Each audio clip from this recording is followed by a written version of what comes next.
Hi friends, இன்றைக்கி நம்ம கிச்சனில் சீத்தாப்பழம் வச்சு ஒரு சூப்பரான டெசர்ட் ரெசிபி தான் பார்க்க போகிறோம். இந்த சீசனில் கண்டிப்பாக ஒரு தடவையாச்சும் ட்ரை பண்ணி பார்த்துருங்க. அதுக்கு 1 லிட்டர் அளவுக்கு ஃபுல் ஃபேட் மில்க் எடுத்திருக்கேன். ஒரு கடாயில் சேர்த்து நல்லா கொதிக்க வச்சுக்கலாம். நல்லா கொதி வந்ததுக்கப்புறம் அதில் இருக்கிற மலாயெல்லாம் சைடில் சேர்த்து வச்சுக்கலாம். இது நம்மளோட டெசர்ட்க்கு நல்ல ரிச்சான டேஸ்ட் கொடுக்கும். நம்ம சேர்த்த பால் நல்லா வற்றி இந்த அளவுக்கு திக்னஸ் வரணும்.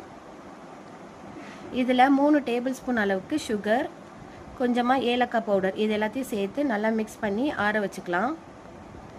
நான் இன்றைக்கி 2 பெரிய சீத்தாப்பழம் எடுத்திருக்கேன்.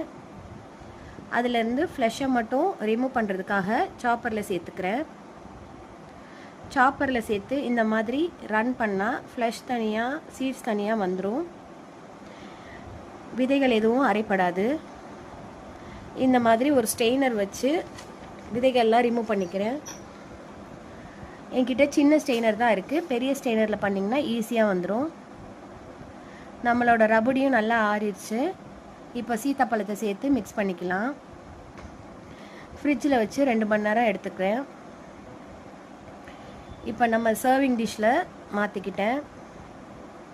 மேலே சாப் பண்ண நட்ஸ், கொஞ்சமாக சாஃப்ரான் மில்க், ரோஸ் பெட்டல், இது எல்லாத்தையும் சேர்த்து நம்மளோட சீத்தாஃபல் பாசுந்தியை சாப்பிட்டு என்ஜாய் பண்ணலாம்.